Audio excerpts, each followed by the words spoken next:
최재성 전 청와대 정무수석 모셨습니다. 어서 오십시오. 안녕하세요. 예. 자, 큰 비로 많은 피해가 있었고 또 그 피해의 무게에 비할 수 없을 만큼 안타까운 인명 피해가 있었죠. 여야 지도부가 오늘도 수해 현장을 잇따라 찾고 있는데 지금은 수습에 주력할 때다. 같은 메시지를 내고는 있지만 책임 소재를 따지는 신경전은 연일 이어지고 있습니다. 권칠승 더불어민주당 수석대변인, 최근 12년 내 가장 많은 인명 피해 발생했는데 대통령과 여당 대표, 주무장관 모두 자리에 없는 상황이었다. 국가가 없다는 걸 이재민들은 실감했을 것이다. 대통령실에서는 윤 대통령 출국 전 구체적 지침을 내렸고 순방준 실시간 보고받고 지시 내렸다라고 얘기를 했습니다. 자, 컨트롤 타워 부재를 놓고 연일 공방을 벌이고 있는데 대통령이 이제 공석인 상태여서 피해가 크고 작고 이런 거 논하는 것 자체가 되게 좀 후진국적인 발상이기도 합니다. 예. 그렇지만 예. 사실 이 정부의 재난 컨트롤이라는 것이 그동안 이제 여러 번 문제가 됐거든요. 예. 서울에 물폭탄 떨어졌을 때도 그렇고요. 예. 그래서 이거는 기본적으로 재난 컨트롤 타워의 최고 정점이 대통령이고 네. 그 시스템이 있는데 이거에 대해서 이해하고 운영 가동할 줄 아는지 이런 예. 근본적인 의구심이 들어요. 그러니까 대통령이 국내에 계셨을 때도 서울 물폭탄과 같은 일이 벌어졌고 예. 그때 또 퇴근하시면서 지금 관저 말고 아크로 비슷하죠. 언덕 위에 대통령 당시 사택. 작년 이제 수해 때 말씀하시는 거죠. 사택에 퇴근하는데 보니까 우리 집도 1층이 물이 차올랐고 그러니까 잠수교 지날 때 보니까 그게 심각하더라 네. 하면서 퇴근을 하셨단 말이에요. 그때 남긴 대통령 비서실 말 홍보수석인가요? 대통령이 비 온다고 퇴근 못하냐. 그런데 이번에도요. 비슷한 얘기가 나왔습니다. 네, 대통령이 다시 해외 출장 중이었는데 지금 가도 할 게 있겠느냐. 상황을 변화시키지 없었고 이러면 재난 컨트롤 타워의 정점이 필요 없는 거죠. 예. 여러 가지 문제점들이 노출됐는데요. 그다음에 구체적으로 출국 전에 지시하시고 현지에서도 순방 중에 실시간 보고받고 지시를 하셨다고 하는데 예. 그러면 대통령이 지시하면 이렇게 인명 피해가 늘어나고 그야말로 재난 컨트롤 시스템이 전혀 작동하지 않고 대통령이 지시했는데도 나온 결과거든요. 이 피해가. 그거는 어떻게 설명할 거예요. 그다음에 마지막으로 그런 표현도 하셨잖아요. 예천 산사태 현장에 가셔가지고 예. 산이 좀 무너져서 좀 민가를 덮친 줄 알았다고, 주택을 덮친 줄 알았다고. 그러면 보고도 제대로 못 받았다는 얘기고 네네. 또 그 표현도 굉장히 정말 대통령으로서 할 수 없는 표현이죠. 뒤에 산이 무너지고 민가를 좀 덮친 줄 알았는데 그것도 사고거든요. 인명피해 발생할 수 있는 거고. 예.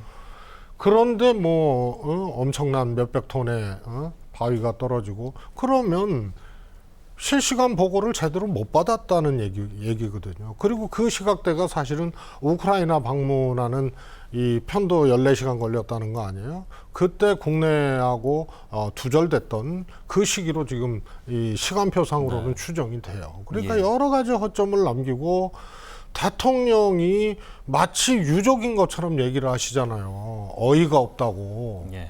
그러면 재난 컨트롤 타워의 최고 정점인 대통령의 역할이 뭐고 대통령의 존재 이유가 뭡니까? 어이가 없다는 거는 유족들이 할 수 있는 표현 아닙니까? 피해자들이 할 수 있는 표현이고.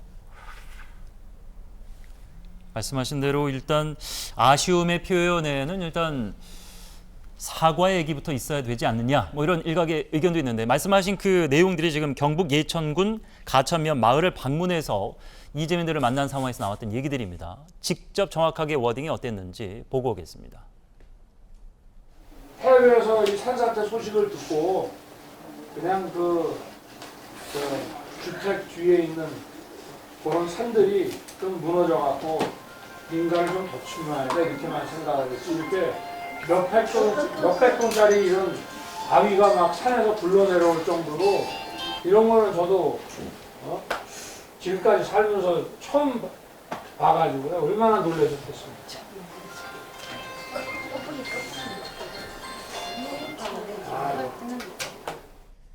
예, 일단 뭐 보고를 받았는데 보고를 받았을 때는 이제 마치 이거를 좀 다르게 해석하면 그렇게 큰 사건인지 몰랐다라는 취지라 이걸 어떻게 해석해야 될지. 두 가지죠. 예. 이 정도 사건인지 몰랐다. 그러면 파악을 못 하셨다는 얘기예요. 예. 또 하나는 뒤에 산이 무너져서 주택을 덮치면요. 사람이 죽는 거예요. 그렇죠. 그거를 크고 작은 그렇게 문제가 또 아니죠. 산이. 가볍게 예. 그렇게 생각을 한다는 거예요. 이거는 좀 마을 전체를 이제 엄청나게 초토화시킨 거고 예. 뒷산이 무너지면 그 앞에 주택은 매몰되죠. 사람 죽어나가는 거예요. 그러니까 뭐라 그럴까요? 대통령께서 좀 현실 파악을 못 하시고 예. 그런 것에 대해서 기본적인 어떤 그 상식을 못 갖고 계신 게 아닌가 싶습니다. 앞서 했던 얘기에 좀 연장선인 질문 좀 드리도록 할 텐데 말씀하신 대로 이제 작년에도 비 피해가 있었습니다. 그리고 이제 피해가 있고 나서 여러 가지 이제 언론에서 질타가 쏟아지고 야당의 공세가 있을 때 발표한 내용들을 좀 되돌아와서 복기해 보면 AI를 활용한 최첨단 시스템을 도입해서 이런 재난을 미리 연에 방지할 수 있게 준비하겠다라고 얘기를 했거든요. 근데 1년 동안 이제 준비가 된 건 사실상 없다고 보여지죠? 어떻게 생각하십니까? 아니 뭐 대통령께서 툭하면 AI 얘기하고 뭐 그러시는데 사실은 AI가 활용되는 분야들이 뭐 여러 가지 분야가 있을 수 있는데요. 현재의 재난관리 시스템으로도 충분히 할 수 있어요. 예. 그리고 그것을 또 고도화시키기 위해서 뭐 첨단 기술이나 첨단 장비를 활용한다 뭐 이럴 수는 있죠. 예.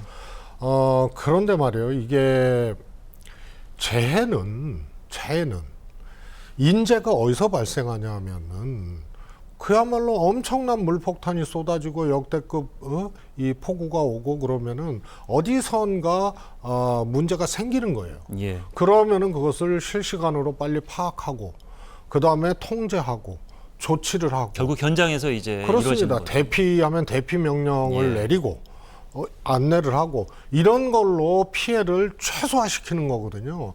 그게 작동 안 된 원인이 AI 때문입니까? 그래서 전혀 대통령이 AI 그러는데 네. 현재 재난관리 시스템으로도 이것을 충분히 잘 파악하고 잘 가동하면은 예. 피해를 상당 정도 줄일 수 있는 거예요. 근데 그런 것을 전혀 안 하고 오송지하도 참사도 마찬가지거든요. 이미 뭐 임시제방뚝이 무너졌고 위험 신호를 줬는데 조치를 안 한 거거든요. 차단을 못해서 그렇게 된 그렇습니다. 거죠.